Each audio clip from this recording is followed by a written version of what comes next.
Hi, I'm John Moscow. And I'm Amy Halpern-Lapp. Welcome to Ethical Schools. Our guest today is Daarel Burnette II, a staff writer at Education Week, where he covers school funding and finance. Previously, Mr. Burnette served as the bureau chief of Chalkbeat, Tennessee, a startup news organization based in Memphis, and worked as an education reporter at a number of newspapers. He earned a BA in print journalism from Hampton University and an MA in politics and journalism from Columbia. Welcome, Daarel. Thank you for having me. You recently wrote an article for Education Week entitled, "Do America's Public Schools Owe Black People Reparations?" Much of the article is about Prince Edward County, Virginia. What's significant about Prince Edward County? Yeah, a couple of things are significant about Prince Edward County, and I think there are a couple of things that are not significant about Prince Edward County. The biggest is that they have decided to apologize and make reparations for their racist past. Prince Edward, between the years of 1959 and 1964, in an effort to block their schools from being integrated, they shut the entire school system down and provided vouchers to the white students in the district to attend a private academy, leaving the black students who made up about a third of the district with nowhere to go to school. And so in 2004, I think it is, they decided that they were going to, after a series of apologies, they had conferences, they built a statue, etc. The legislature decided to set aside $2 million for the victims of this act to go back to school, basically. And so much of my essay is just sort of about that effort and whether or not that was successful or not. You mentioned that Virginia established a fund to help the victims receive an education that was stolen from them, and that Virginia is one of only 4 states that have had reparations programs aimed as Black American students, I should say. What would you tell us about the fund? So this fund it's a very unusual setup for a couple of reasons. One, they kind of picked a number out of the air. The state actually withheld about $11 million in today's funds from the district, basically shutting the district down. The fund sets aside $2 million, and they limit the fund to anybody who attended schools in Prince Edward, Charlottesville, I think Norfolk and Arlington schools. So those are the 4 districts that, in the effort of massive resistance, were shut down for a period of time, Prince Edward being the longest.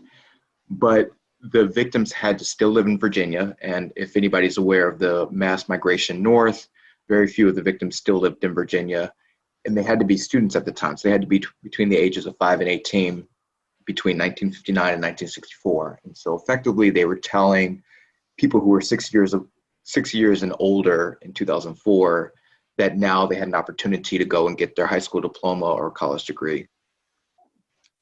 And what was the reaction of the people to whom you spoke who were offered money from this fund?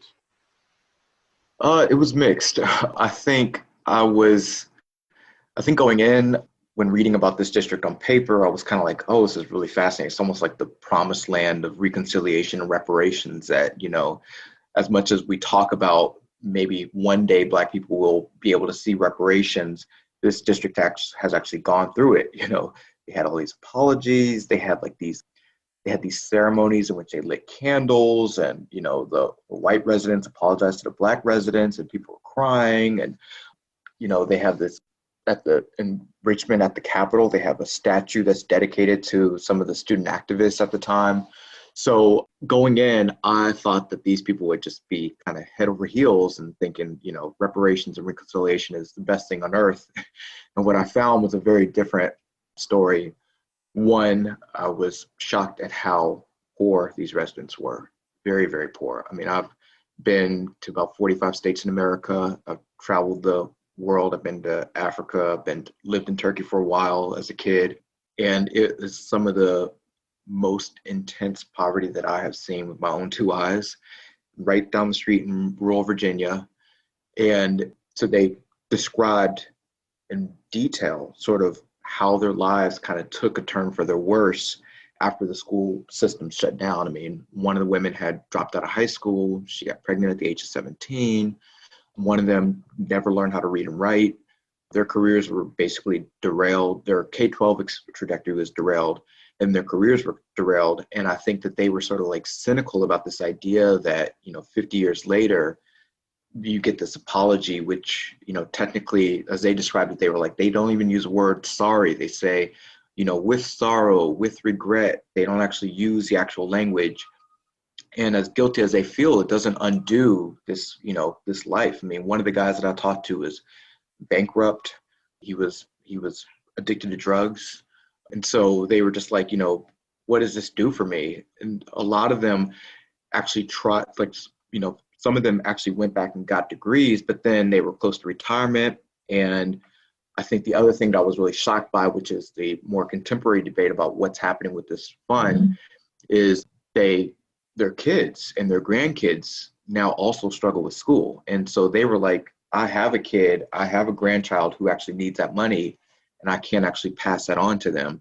And I do think that the situation that we are in is specifically because of the school shutting down. And I asked them, well, why do you feel that way? And they said, well, I have brothers and sisters who are older who, were not in school at the time, and they have college degrees. They went off and, have full-fledged careers. One of the guy who's addicted to drugs, living in a trailer, his brother was a lawyer.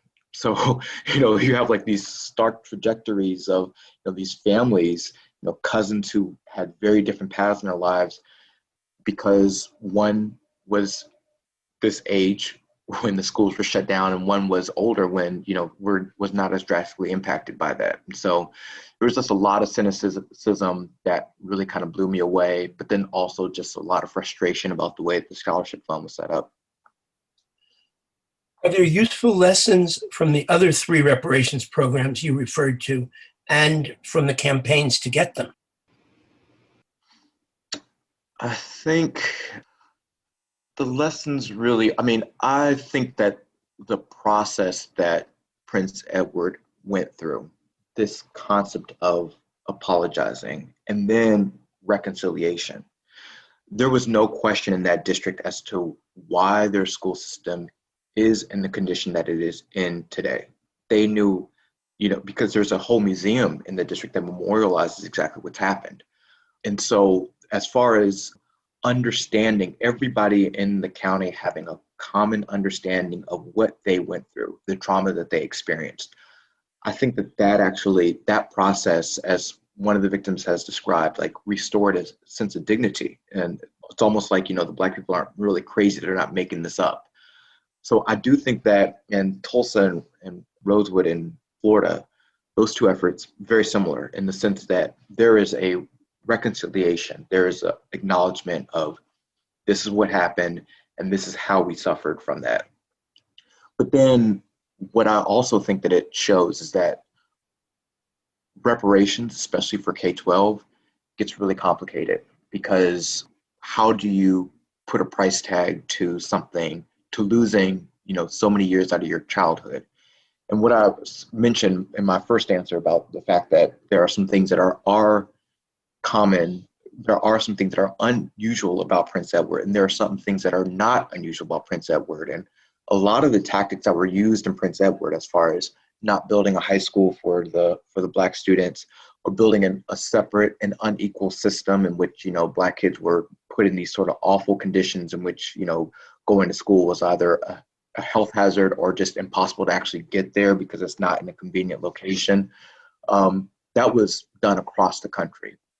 And so I think that what Prince Edward does show is the fact that designing a reparations program that is effective, that the victims feel is competent and actually attempts to make up for the pain and the loss that occurred, while it's complicated, I do think that their efforts are admirable and could potentially be duplicated. What would be some of the essential elements of a program for reparations for the deprivation by states and school systems of Black people's education? Yeah, so I think it's twofold. School districts did two things that I think that were pretty destructive for and I kind of framed the story in describing the wealth gap, because obviously that's sort of the goal with reparations, is that we need to figure out a way to close a wealth gap. And so there were two things that I think were destructive that school boards did repeatedly over the years that allowed for this wealth gap to be exacerbated. The first thing is the tax theft. The fact that you have Black people whose homes were overvaluated, and so they were in effect being assessed exorbitant tax fees and then paying these fees, and then they weren't allowed to basically send their kids to the schools that the fees were being used for. So you have, and this is like well documented. Actually, Fisk has a database of all the schools that Black people actually ended up building with their own funds after the school board refused to kick in their funds. So the taxation, I think, is one thing that districts need to figure out a way to reconcile and repair, because that is still going on. The other thing is obviously the theft of an education. So you have all these people, most of them who are still alive, my grandparents' age, who were denied an access to a quality education. And when I say quality, in some instances, the education was subpar. In many instances, this education was just not actually there. And one of the things that I find the most fascinating in my research of Black history in K-12 education is there were several districts in the country that would not build high schools for Black students. And so this ability to actually get a blue collar or white collar job was almost impossible, because there was no high school to get a diploma. And so this is one of the things that sparked the migration from the South to the North, because parents were like, oh my God, I have nowhere to send my child to. But then also you have tales like my grandfather's, in which they were like, after 8th grade, there was nowhere to go. And so we just got on a train and went north to live with their relatives. There was all this family separation that was happening. A lot of Black colleges ended up building high school diploma programs, et cetera. So that's sort of the other piece of it, is just, I think, school districts reconciling how they denied access to education for Black people through Brown v. Board of Education, before the passing of Brown v. Board of Education, and then exactly sort of how they can figure out a way to assist either the actual victims, like in Prince Edward, or the descendants of those victims. And one of the things that I kind of parse out in my story is just, where Prince Edward fell short is that they actually did not fix the system as it is. And so actually meeting their constitutional obligations to provide Black students with an adequate, or I think Virginia's constitution says quality education. Virginia still has failed to do that. Funding is still inequitable. And then tearing down some of the taxation structures that overtaxed Black people and led to the underfunding of Black schools. That's still in existence. So actually tearing down these structures would actually be a form of reparations. What do you mean by that, overtaxing Black people and then underfunding the schools? How does that work? Historically, one of the reasons why politicians did not want to build schools for Black students, or were building subpar schools for Black students, is because they wanted to keep tax rates low.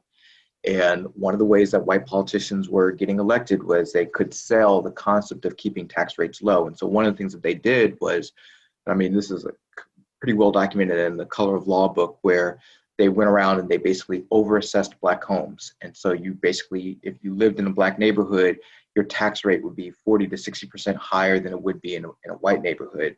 And this was just happening rampantly across the country, in which, Black folks call it the ghetto tax. You just know, living in a Black neighborhood, that your taxes are just extremely high. Well, there's reason behind that. It's because white politicians have conspired to keep the tax rates of their base very low.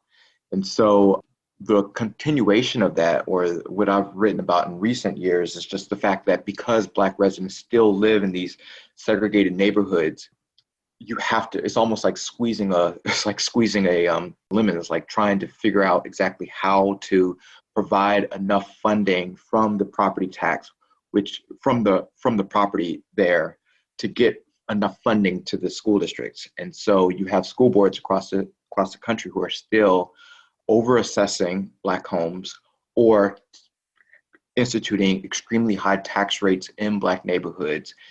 And despite the fact, you still have underfunded schools. And that has, I mean, I don't want to get into the complications of school funding, but that has a lot to do with the fact, the ways that districts are drawn concentrate Black poverty, the fact that the states have not kept up their end of the deal of funding schools adequately, the fact that we're still so reliant on property taxes as a way to fund schools, et cetera. So again, there's a lot of history behind it, but I think what would shock people is that a lot of these practices are still going on today. So we often talk about how segregated housing promotes segregated schools, but you're talking about a much more direct involvement of school boards or school systems with housing. Yeah, I mean, that's what I think needs to be addressed more directly. Oftentimes, I think people in the K-12 industry feel as if, well, segregated schools are just they're a symptom of segregated housing. But segregated housing became segregated for a plethora of reasons, kind of for like a constellation of policies. But school boards were very much involved in these actions. I mean, obviously, I just explained the taxation concept, but when Black families moved into white neighborhoods, school boards said, okay, well, we can no longer provide your child transportation because that child is Black. School districts built schools very, very like in the middle of Black neighborhoods in an effort to disallow for integration of schools. There was obviously, you know, this is still going on today of like just the fact that homes are assessed based off of the quality of the school. So there was a lot of work between mayors, city councils, et cetera, and school boards to figure out a way to basically draw district lines around areas that would not allow for Black students to attend or to keep the quote unquote quality of the school high. So yes, there was a lot of I think there were a lot of actions from school boards when it comes to keeping neighborhoods segregated. Does the Black Lives Matter movement open the door to a movement for educational equity?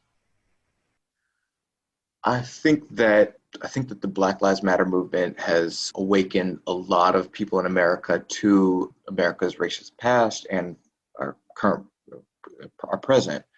One of the things that I think is really destructive in schools today is the fact that teachers still believe that Black students are genetically inferior to white students. I mean, Education Week has done surveys about this, there have been studies on this, et cetera. And so I think that this idea that I think a lot of teachers and superintendents are now saying, yes, Black Lives Matter, but the idea, which was really rampant during integration, schools were still segregated, et cetera, that we don't need to provide Black kids with a quality education, with quality teachers, quality curriculum, because genetically they're incapable of doing the sort of work that white students are doing, or they're incapable of learning. I think that is such a destructive concept that is still with us today. And so I think there are a lot of Black educators out there. There are a lot of white educators out there who are sort of leading the cause of Black Lives Matter and having these really crucial conversations in the classroom, et cetera, you know, wanting to institute the 1619 Project in their curriculum. But if they are actually placing schools in that history, I think oftentimes we kind of treat segregation, we treat Brown v. Board as sort of like before Christ and after Christ. You know, things were awful before schools were integrated, and now they're all good after they've integrated. So there's this long history of Black people seeking a quality education, and in many instances, they're still seeking a quality education. So I think just trying to better understand the continuum of the history, I think is where K-12 struggles. Following up on what you just said, I think the Education Week survey in 2019 found that over 40% of teachers that they surveyed said that genetics played at least some role in why white students have better educational outcomes than Black students. So how do we change this? What are some of the things that can be done to take that specific statistic and just change the situation? Yeah, I mean, so one of the most influential organizations within K-12 policy is the American Enterprise Institute. And who works at the American Enterprise Institute but Charles Murray? He's still employed there today. And he is still writing books. He just came out with a book in February that basically re-promoted his bell curve idea, which is what actually made this idea even more rampant than what it was, before it came out in 1998. So the bell curve is something that was so influential in K-12 discussions. This question, maybe we should just put this idea out there that Black people are genetically inferior. It's still being actively promoted by a very large think tank. So I'm not necessarily saying we need to censor him, but I do think that this is what I'm saying about reconciliation. We need to confront our racist past and better understand how we develop these ideas. And there's a reason why politicians promoted this idea that Black people were genetically inferior. It was to keep us enslaved, is to keep Jim Crow in power. It was to explain away the reason why Black people were poor, et cetera. And so I think once people understand the history behind this racist idea, understand the history behind this racist idea, and then understand the more contemporary destruction of this racist idea. The fact that Black kids are being placed in front of curriculum that is subpar because teachers have lower expectations of their capabilities. Like, this is something that's well documented. We know this is the case. Virginia got a lot of heat for the fact that they set lower standards for their Black students. It's in the state district. If your test scores for Black students are lower, then that's okay by the state. So you just have to understand sort of the destructive nature of this idea and how it is sort of infused itself in our policy, in our classroom practices, in our culture, et cetera. And I think it's interesting because that a parallel goes back to like the Coleman report in the 60s, which, says it's Black families that are the problem. So that you often run into teachers who say, well, we're doing everything we can possibly do, but what can you expect? So that in both situations, it's sort of saying, well, we have nothing to do with this. It's some kind of external problem, whether it's genetic or family structures or whatever. Yeah, the next story in that publication, if you turn the page, is by my colleague, Debbie, who had a scholar review her work in the late 90s. And the scholar pointed out that even Education Week thought that the problem was Black culture. It had nothing to do with policy. And it's sort of like this idea that even a trade publication in which all we write about is how the institution of education can improve itself, that we thought at that time that the problem was Black families, not the institution. I have my beat is school funding. The first couple stories that I wrote, which I think in any other industry would kind of be ludicrous, is stories disputing the Coleman report. That Coleman report, one of the things that it allowed for was people to think that money does not matter in K-12. So because of this, you have 50 years of defunding schools because politicians have repeatedly said, we can raise your taxes, but it's not really going to make a difference between academics. Well, all this research has now been disputed. And I shouldn't even say disputed, but it's been dismissed outright. It's just not true. But there's an idea in K-12, unlike most industries, that money does not matter. And so again, how these ideas germinate and how they just become so natural that we just assume this is nothing that has nothing to do with the school system at large. It has everything to do with Black families. Right. And I guess we've more recently seen supposed evidence that Black and brown families don't care about education, right? It's not a priority for them.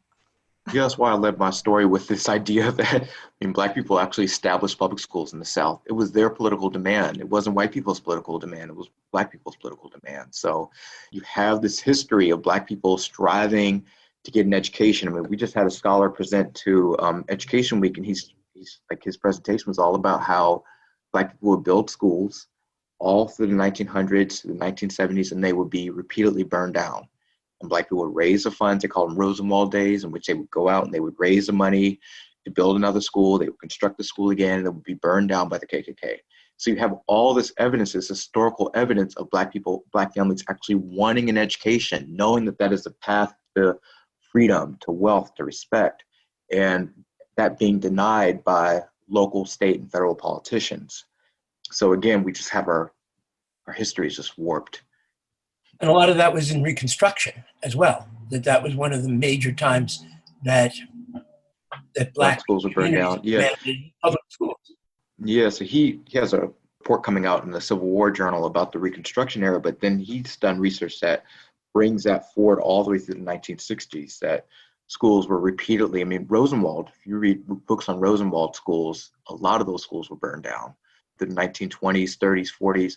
My parents are Black college administrators, and their Black colleges are rife with stories about buildings on their campuses being burned because they were seen as a threat to the local economy, that once Black people got degrees, once they got high school diplomas, they would now compete with the jobs, and so you just burn the institution down. That was literally happening all throughout the 20th century.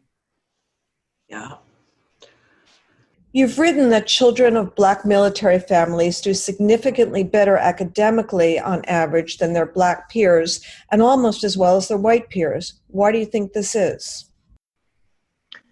Yeah, so this is my essay that I wrote about 2 years ago on Black military families, and this was like a little known research fact of, like, even despite the fact that Black military families move on average, I think it's like 9 times between the ages of 5 and 18, they actually outperform Black and white students who never move. So I think, the premise that I have there, and again, I'm not a researcher, but I talked to a lot of military families. I was a military brat. I talked to a couple of researchers who have been looking into this issue, and the data is still emerging, but I think there are a couple of things that are happening. I think the biggest thing is that the military in general just has a lot of political power that Black families just traditionally don't have. And so when you have a military base in town, that military base basically pumps a lot of money into the local school district, and they go and tell the school board, you got to do better. What you guys are doing right now is not enough. And then beyond that, they say what you're doing right now for white and Black students is not enough. When, as I described before, Virginia having lower standards for Black families than for white families, that's not happening in school districts that are around military bases.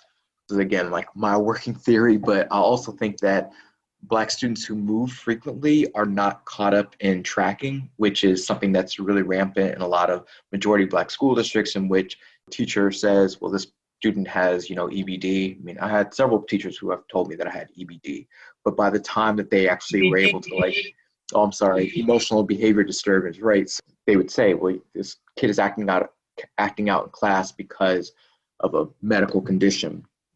And by the time that the teacher could get a doctor to diagnose and write an IEP plan, the kid is up and moved. So you're not at a new school.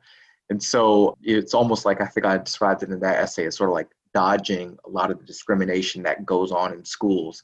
And I think that a lot of the racism that goes on in schools takes years to kind of compile itself. So by the time that the child is in middle school or high school, it's so dramatic that, the families sort of like cave under the pressure. But Black families are moving so frequently, and the expectations of their students are equal across the board, that I think that what you're seeing is this sort of outperformance, where on military bases, at Department of Defense schools, you almost see very little of what we call the achievement gap. Black and white students perform just as well.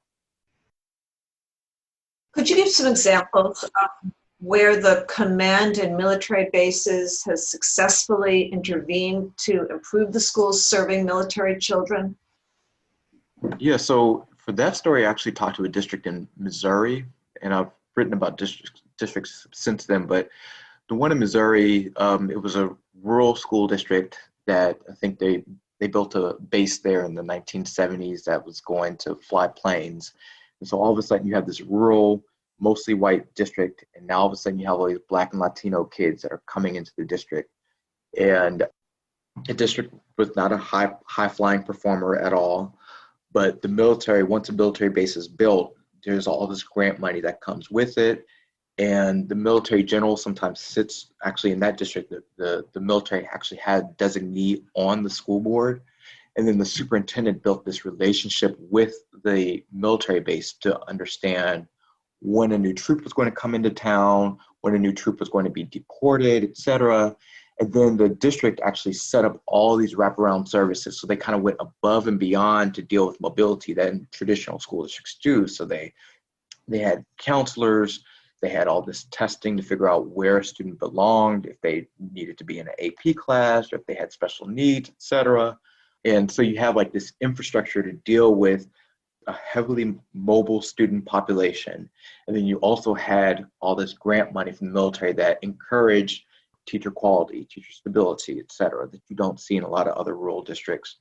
And then more recently, I've kind of went to see the opposite effect, in which in Montgomery, Alabama, the local district is not that good. And Alabama has not, the district has not responded to the military's encouragement to improve its school district. And now the military base is threatening to leave. And I kind of saw in real time the scrambling that was going on between state and local politicians to basically please the military, because the military brings so much money to the local economy, because it's such a economic boon for a town. So again, I just think that there's just a twofold. You know, there's all this work that goes on within the school system, and then there's all this politicking that goes on outside of the school system, both which result in this kind of weird quirk in outcomes, academic outcomes. You know, it's interesting when you're talking about specific steps around mobility. So many of the things that you're talking about would be really important to do with just the mobility that happens in urban situations generally, and most specifically right now with students who are homeless. That, you know, the circumstances are somewhat different, but the basic fact of mobility and adapting schools to that would seem as though it could benefit a great deal from looking at that experience. Yeah, there's actually, and again, like I think I was kind of surprised as to how much progress has been made in the military community in actually documenting some of the work that they do. Because in the past, it was sort of like, it was just like a one-off, and the military was not very good at basically trying to isolate the work that they were doing in schools and then replicate that across other school districts. So that is happening a lot more now in the military community, thanks to, you know, a lot of funding that's happened at the federal level. But then also there's a lot more sharing between homeless, foster, and low-income school districts and military school districts to better handle mobility. But a lot of it boils down to funding, which I think is something that a lot of districts struggle with. It costs money to hire more counselors. It costs money to pay teachers to deal with such high mobility, et cetera, to keep a stable teaching force, et cetera. So yes, I do think that a lot of these things could be easily replicated, but the data and the anecdotes are far and few in between. So it just needs a lot more research and focus. Daarel, is there some spillover effect on Black families, Black civilian families? Do those children also benefit from the military being there? That's a really good question. I don't know. I mean, one of the things that I was like really surprised at after my story was published was I got so many inquiries from all these researchers who were like, we also think this is so odd, and we've been trying to study this for years, but I think the way the military categorizes race is not, they've just started categorizing race. The only way that and there's no identifier for military kids within districts. So it's hard to actually tell. I'm getting way into the weeds here, but it's hard to tell. It's hard to tell exactly who is a military student and who is a civilian student in these districts, basically. And so researchers have been like I use the word stumped in that story because it's true. They've been stumped as to why you see these scores. I mean, so I wrote that story in 2018. In 2019, when I was writing that story, the military was not very cooperative. Dodge was not very cooperative with that story. But in 2019, Dodge realized, you know, Dodge is under a lot of defunding threats. The Trump administration and the Obama administration have been trying to defund a lot of Dodge schools. And so they have now taken on this mantra of, oh yeah, we figured out the answer to closing the achievement gap. And so last year when their NAEP scores came out, I mean, Dodge schools were the highest performing schools in the country. And there was almost no achievement gap between Black and white students. So in other words, Black students in military families are some of the highest performing students in the country. So I do think that there's a lot of research, there's a lot of eyes on this. The federal government just gave a huge grant to a district outside of Tacoma. District actually attended to actually study this effect. So I think in the coming years, there will be a lot more that comes out of this. But you're right, a lot of questions. What happens to the Black civilian families that are in this neighborhood? So yes.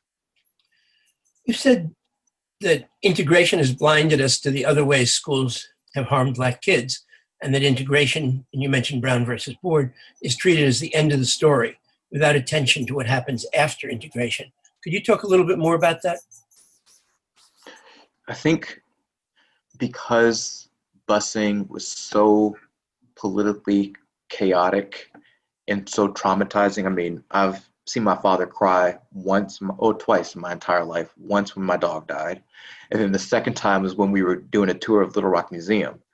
And I just never knew that, from my parents' generation, like integration was such a traumatizing experience. You have these politicians accusing Black high school students of wanting to rape white women and all this like really nasty language, and people were being appended, like communities were being appended, etc.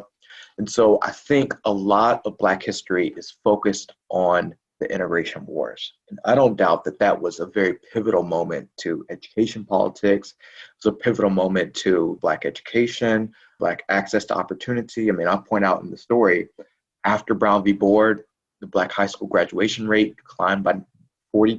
The Black middle class doubled in size.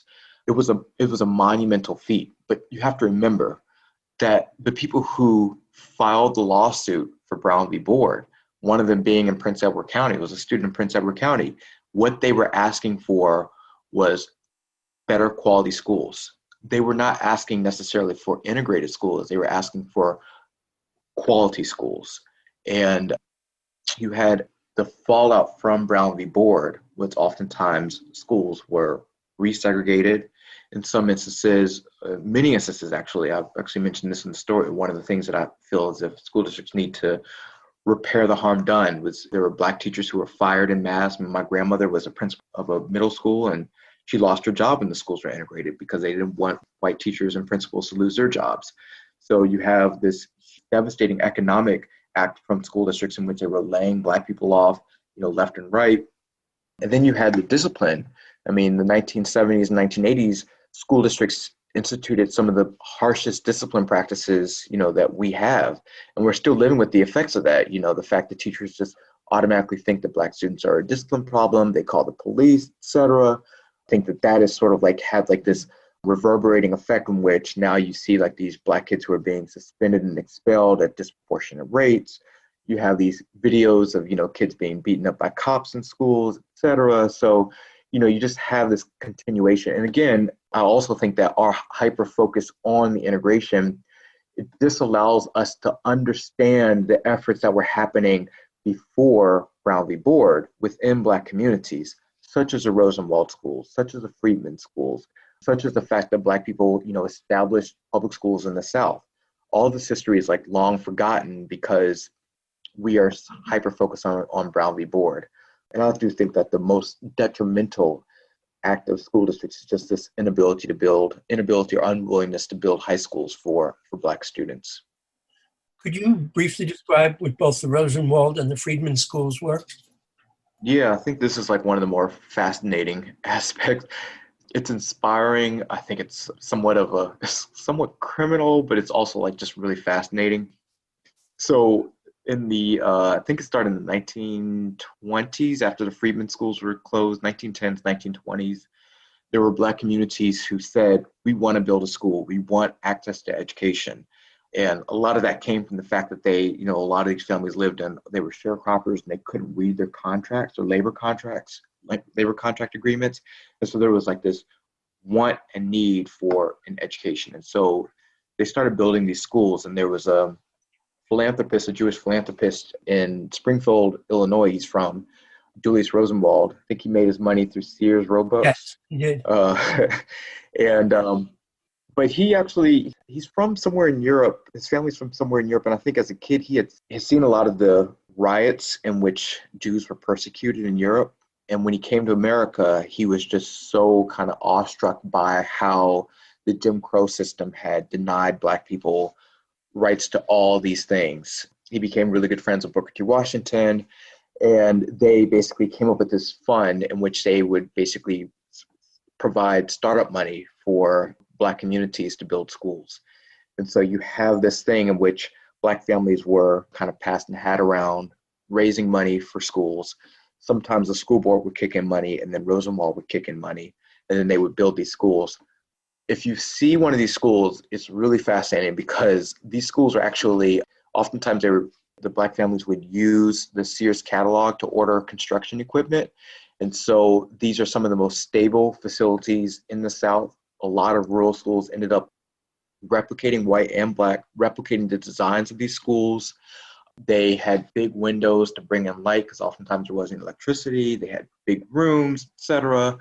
And so there's an effort now to turn these schools into a national park, which is kind of how I came across this story. But I think that it's one of those things. I mean, there's a lot of commonality between the Jewish American history and Black history. And there's a similar story in Black colleges where a lot of professors, a lot of immigrants from Europe after World War II ended up working at Black colleges, and similar instance where they would be working in these small towns in the South and say, oh my God, Jim Crow looks so familiar to me, and we need to record this history and fight back, sort of thing.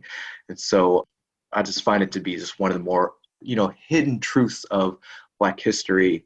But then also, I kind of hinted at the fact that there was a little bit of a criminality in it, in the sense that, Black people were being double taxed. They were raising money for schools. They were being taxed for schools that their kids couldn't attend. And then they were actually building the schools. And then once the school was built, then the school district would say, okay, thank you for that property. That now belongs to us. So, just fascinating history. An interesting sidelight on Sears is that I understand that a lot of Black families also ordered things from Sears, especially when they couldn't get served at local stores, especially in the South. But you mentioned, of course, the Freedmen schools, and these were the schools that were set up during Reconstruction. And were they financed by the government or through groups like the Quakers, or self-funded by Black communities? I think my understanding of Freedmen schools is that I think it was like half funded by the federal government, and then the states were supposed to pay for much of the rest. But yeah, the Freedmen schools across the South it's another fascinating story. I mean, why would of all the political demands you can make after being enslaved for 200 years, why would you ask for schools? And I think the history behind that is really fascinating, in the sense that because literacy became the opposite of slavery, because slave masters thought that literate slaves were more likely than illiterate slaves to organize and get up and leave, or organize slave rebellions. And so you have states across the South that basically illegalized or outlawed literacy. So I mentioned in my story here on reparations the fact that Virginia, if you were caught assembling to learn to read and write, you would be the police would come and whip you 22 times with the lash, and they would, jail your teacher and fine them $100, this sort of thing. And so in the formerly enslaved mind, literacy was something that you need to strive for. Voting and literacy were the two things that would allow for a path to what they would call like race or wealth and respect. So these Freedmen schools were built. I mean, Black people demanded that states set up a public school system. The Freedmen schools were built all across the South, and one by one, I mean, the scholar that just presented us today, I think he had counted like hundreds of schools in the South that were just burned down by KKK, by white citizens, etc. And school boards, local officials just stood by and watched. And I think that's sort of like the other crime in that fact that these states promised a free quality education, and then when it was denied, they didn't do anything to protect Black citizens. Yeah. Daarel, why is a more complete understanding of history so essential both to ethical allocation of education resources and to ethical treatment of Black and Brown students? Yeah, I just think that you can't talk about policy in a vacuum. So all has origin. There's a reason why we do the things that we do. There's a reason why people act the way they act. And I think in order to deconstruct a lot of the inequities that we have in our school system today, we have to understand its origin. And Black history is so much a part of American history. It's so much a part of, like I pointed out, Black people established a public school system in the South. So much of Black history has constructed the ways that our economy works today that it's hard, you can't disentangle the two things. And so as a school funding reporter, I'm constantly writing about taxation, about revenue. This coronavirus has caused all these schools that happen to be Black and Latino to lose just a ton of money. And white schools are gaining. They're actually, they're not only is their budget stable, but in some instances increasing. And why is that? That's because we have this system that is inequitable. Why is our system inequitable? It's because we set up this racist system to deny Black families access to a quality education. So understanding its origins and trying to attempt to deconstruct it. And that's kind of why I call Prince Edward's efforts just abbreviated, because they only went like 25 to 30% of the way of understanding, of actually repairing the harm done. They actually did not fix the policies that were instituted to Black families from getting a quality education. Thank you so much, Daarel Burnette of Education Week. Thank you guys. I really appreciate this. And thank you, listeners. If you enjoyed this podcast, please share it with a friend or colleague. Subscribe wherever you get your podcasts and give us a rating or a review. This helps other people to find the show. Check out our website, ethicalschools.org, for more episodes and articles, and subscribe to our monthly emails. We post annotated transcripts of our interviews to make them easy to use in workshops and classes. And we work with consultants to offer customized social-emotional learning programs with a focus on ethics for schools and youth programs in the New York City area. Contact us at hosts@ethicalschools.org. We're on Facebook, Instagram, and Twitter at Ethical Schools. Our editor and social media manager is Amanda Denshi. Until next week.